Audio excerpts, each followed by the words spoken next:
much. Jurgen, just to start with, why Trent for the vice captaincy when you decide that?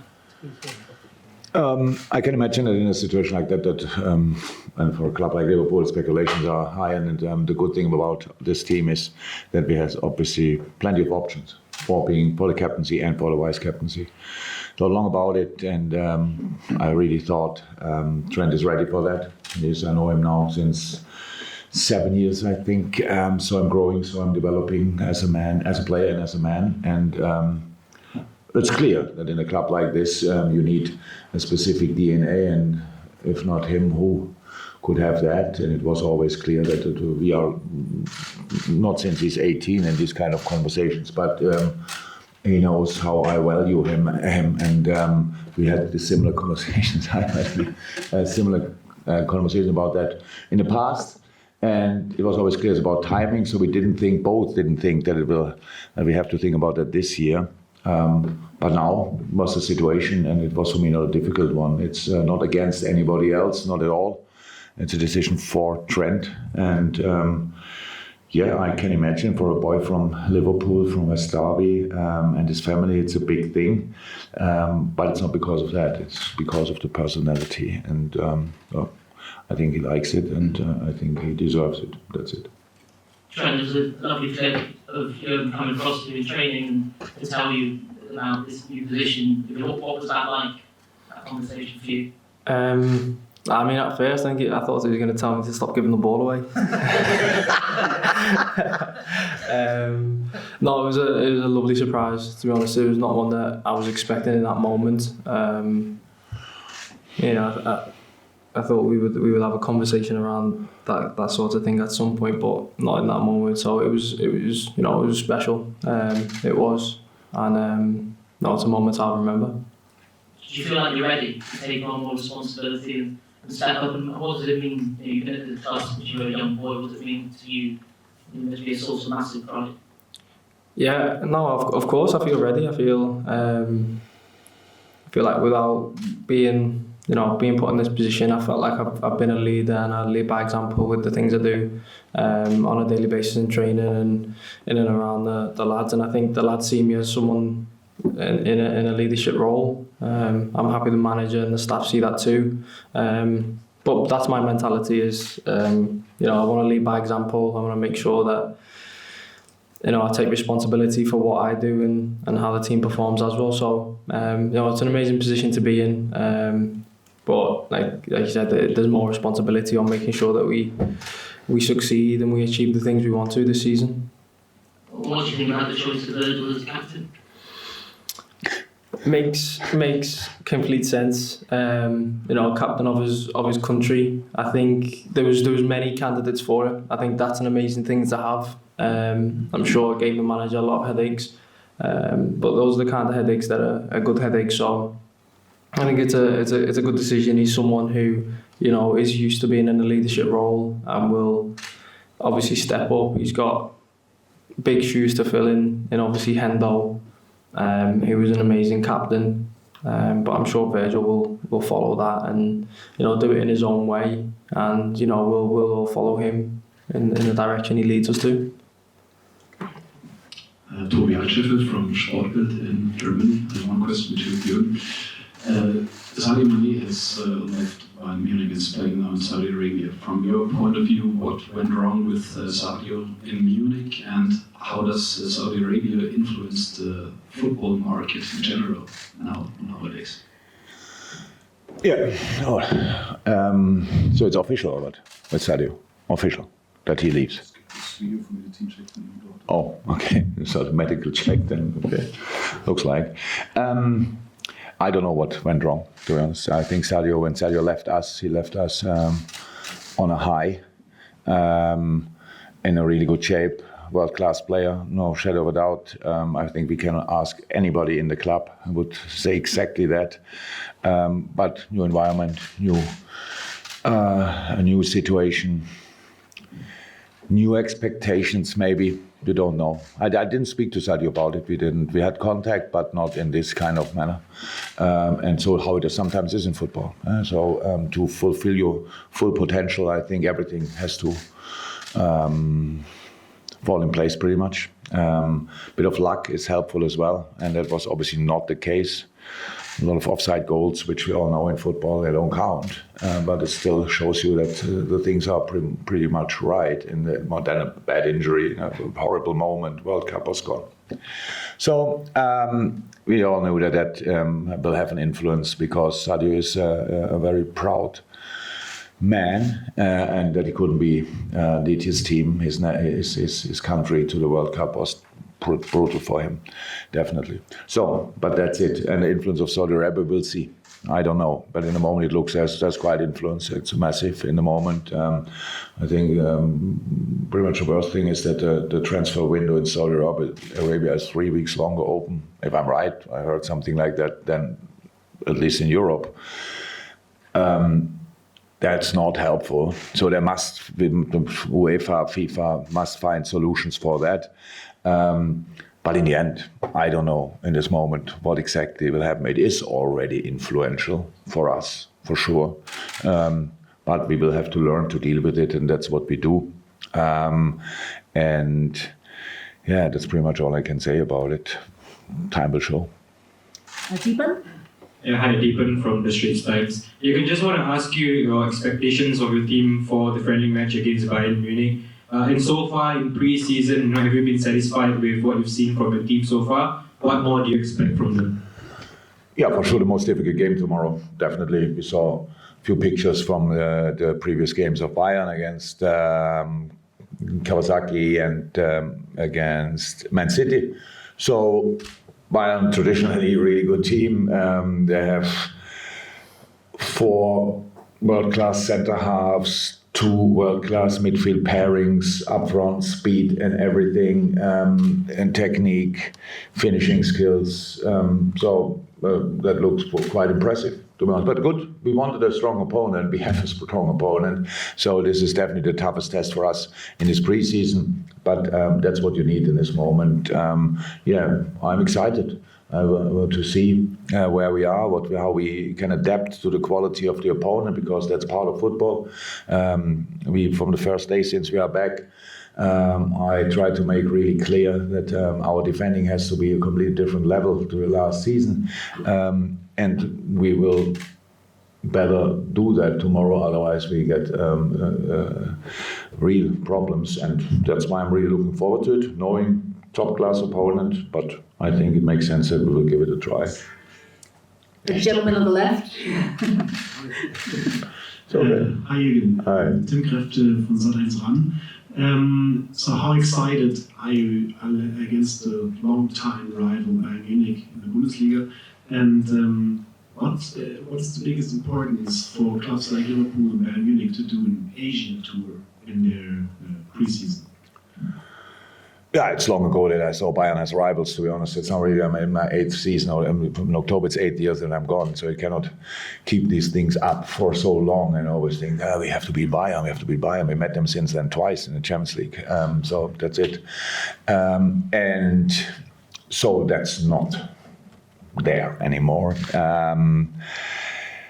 Asia tours are, I don't know exactly what it means to Bayern, but it means to us that we come closer to our fan base, to parts of our fan base, massive fan base. You can see it here. It's unbelievable. People have tents or whatever, or camping things in front of our hotel, sleep there and wait for us every day. And the game tomorrow will be sold out. It's not only because of us. I know about the size of Bayern and the importance in Asia as well. So from time to time, as uncomfortable it is for the weather reasons and the travel reasons, we have to show up. We have to show up here. We have to show up in US and other parts of the world, just because we can't expect from the people all the time that they follow us everywhere, especially in front of the television.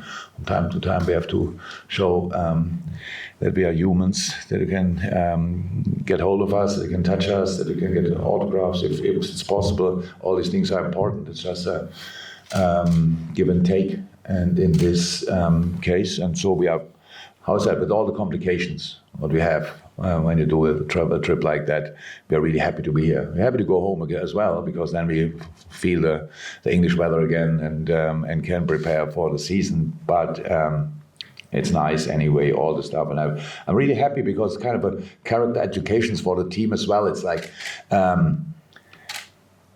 you have to do all this stuff. This morning were again appearances, and you have to do a lot of, the boys have to do a lot of things, but that's really important to know where it's all coming from and why we earn that much and all these kind of things. From time to time, we really have to properly feel it, and here you feel it definitely. It's hard work for the boys, but it's pre-season, so it's fine. Gentleman at the back in the black. It's for Trent, if that's okay. There's very few lads from Liverpool who can say they've even played for the club.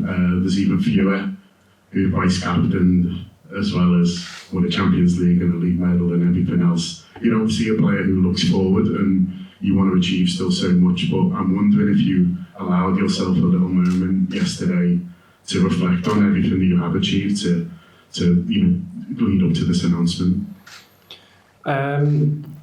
I mean, it's difficult because, like I said, it's a busy time for us. But that was a moment. I put in a lot of hard work up into this moment to reach these kind of milestones.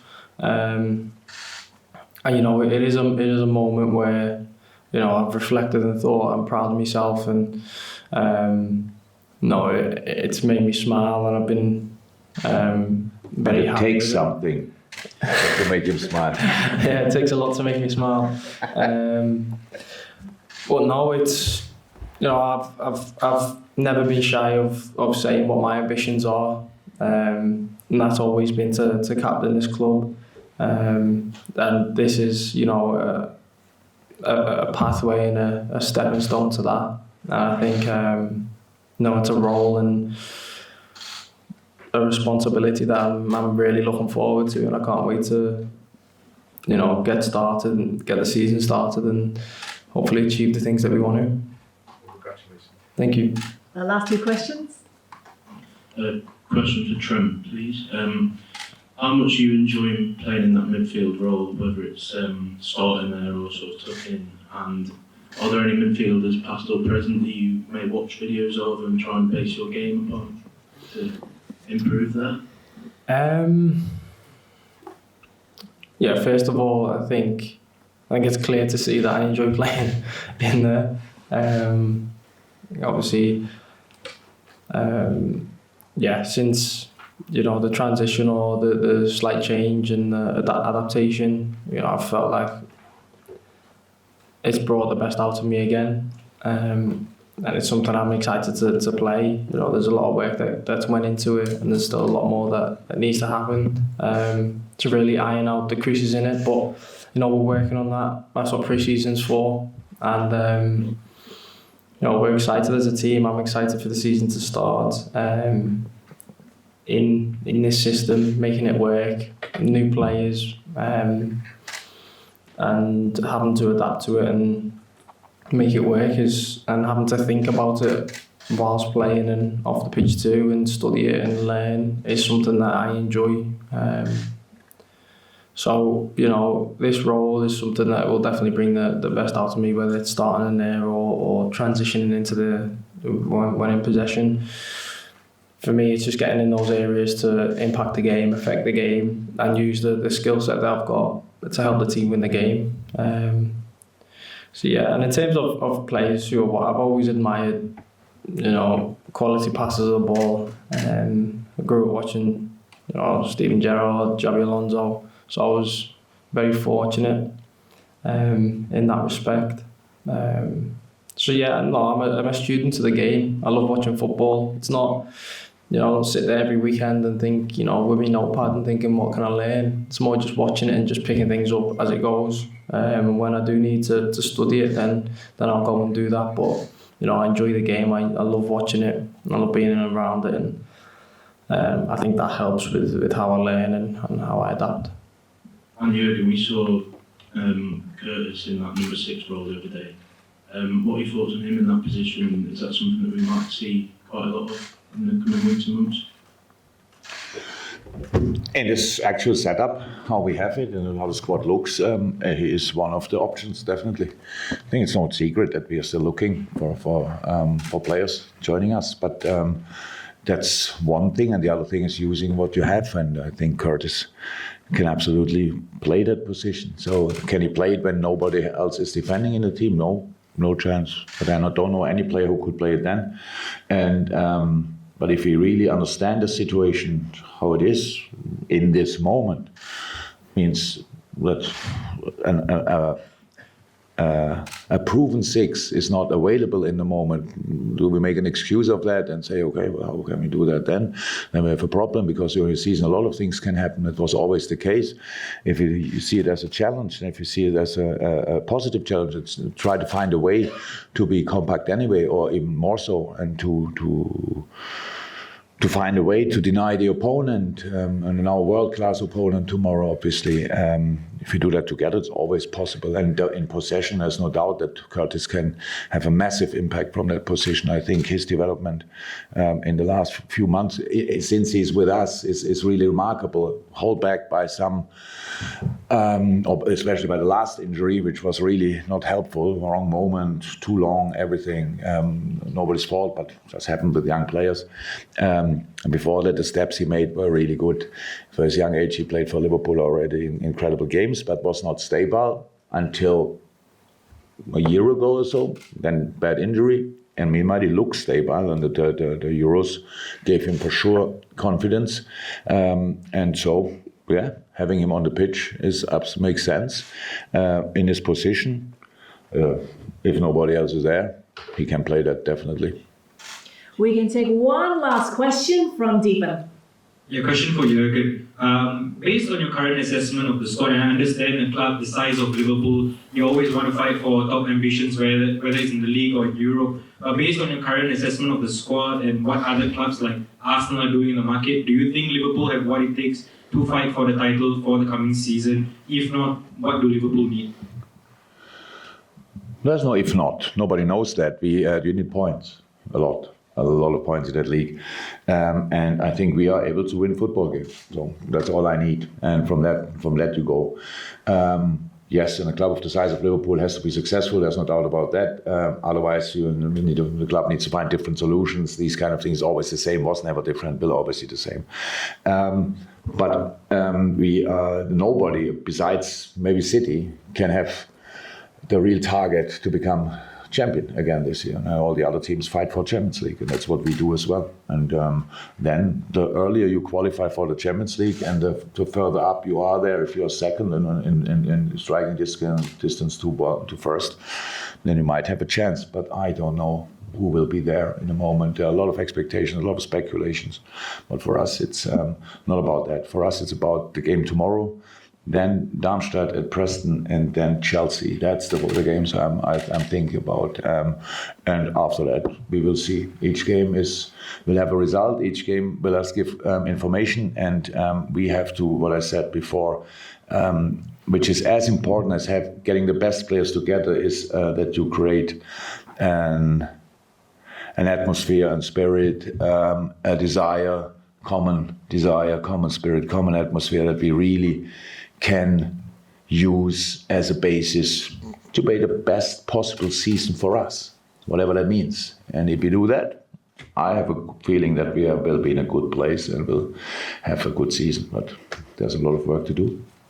All right, thank you very much for coming along. Jurgen Trent, thank you for joining us at the Thank you very much. Good luck. Thank you so much for checking out the show today. If you need more Liverpool content in your life, whether it's podcasts, videos, interviews, or great Liverpool documentaries, head over and subscribe to redmenplus.com today. It funds everything we do across all the free platforms, and we give you amazing content each and every week.